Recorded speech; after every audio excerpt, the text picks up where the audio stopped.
So happy Monday again. This is one of those lessons that I really, really wish we could be in class and I could see your faces and you could raise your hand and ask questions because I really don't know what you're going to think about this. I would encourage you to write this down, even if it's on the paper that you're going to do your homework on, so that you've got this to reference. But I mentioned earlier, this is section 8 of chapter 10. We're going to compare linear, exponential, and quadratic functions. A linear function, straight line, y equals mx plus b. Hopefully you're very familiar with that. Exponential functions approach are close to the x-axis and take off rather quickly. Y equals a, b to the x. This a value is going to be whatever y equals when x is 0. So we're going to need that later on. And then we'll do a little bit more with that. Quadratic functions are the parabolas that we have been graphing. Y equals a times x squared. The quadratic, word quadratic coming from that exponent of 2. There are a couple of different types of questions. There's 2 types of questions I've got for you to do.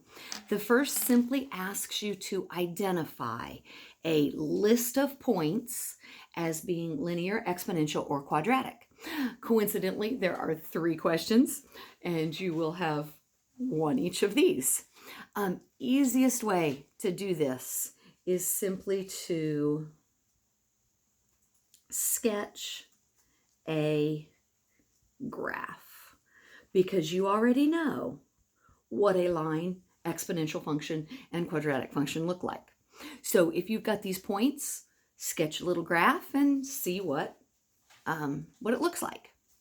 The second part of the assignment, though, goes into a little more depth. It not only wants you to identify what type of information they give you, but it also wants you to write the equation of these points that they give you. Notice that this time they're not giving it to you in ordered pair form, they're giving it to you in table form. But I would still recommend you can go ahead and x is -2, y is -4. Oh, we ought to go ahead and match colors here, right? -2, -4. And I'm just sketching this here. -1, -1, 0, 0, 1, -1. Oh, interesting. 2, -4. That would be a quadratic function right there.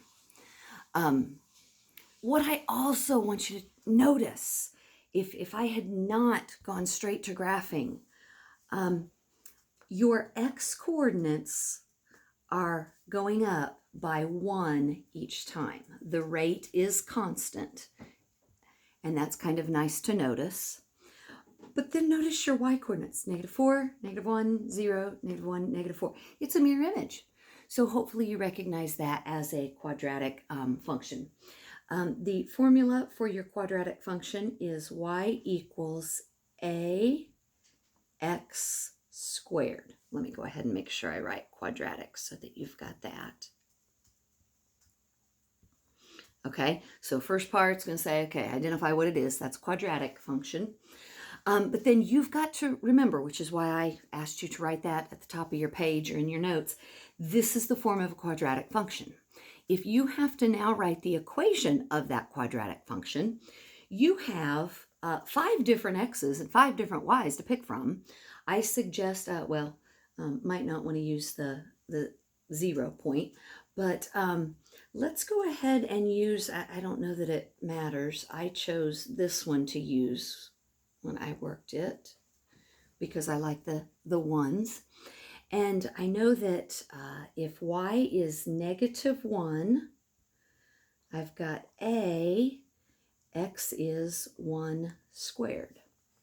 And so you just substitute in your point, and you would get -1 is equal to a times 1. Well, that means a is -1.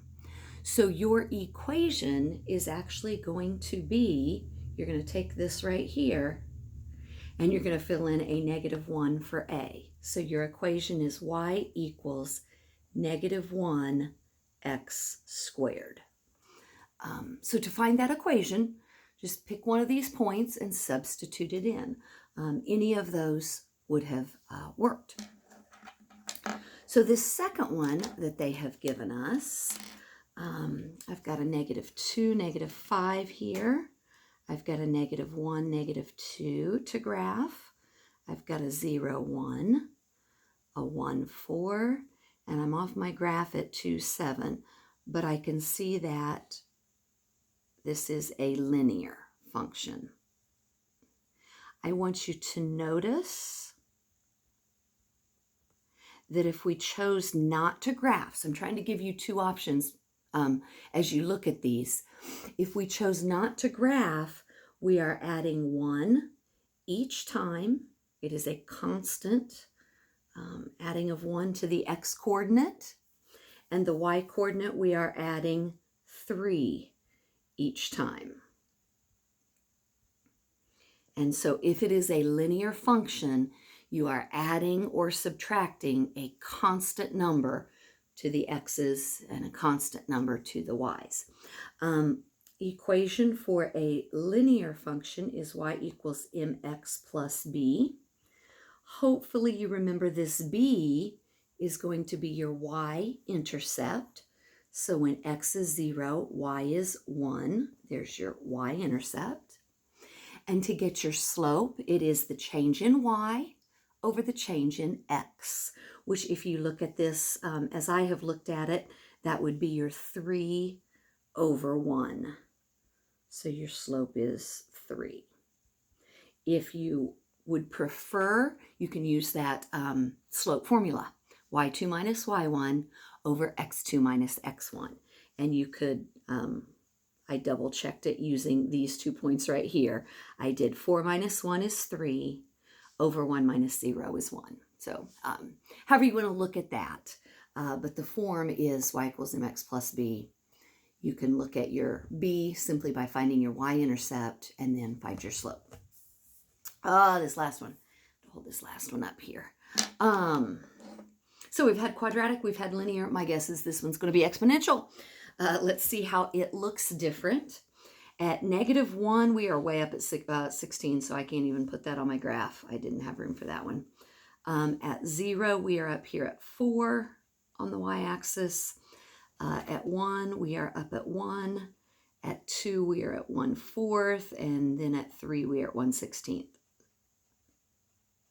So definitely an exponential function.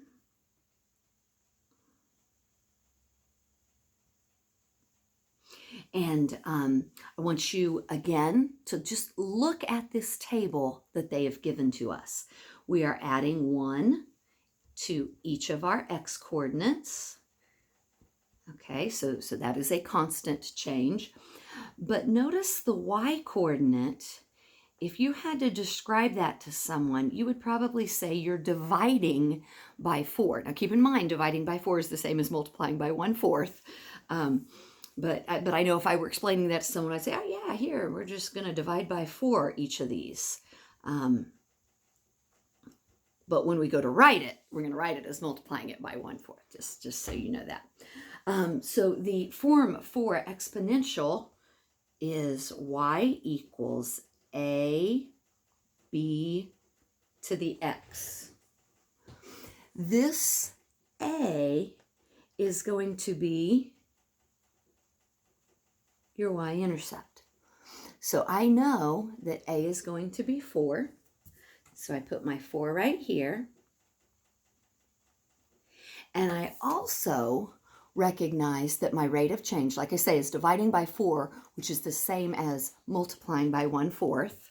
So that is going to be my b, 1/4 raised to the x power.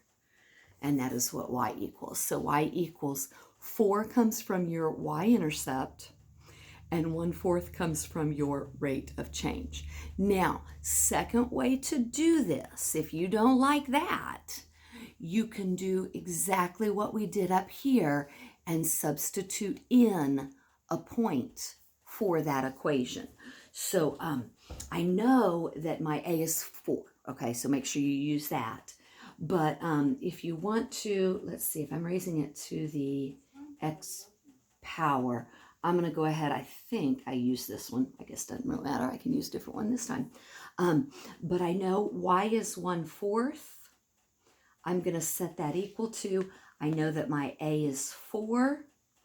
I'm trying to figure out what b is, but I know b is being squared. If I divide both sides by 4, I get b squared is equal to 1/16. And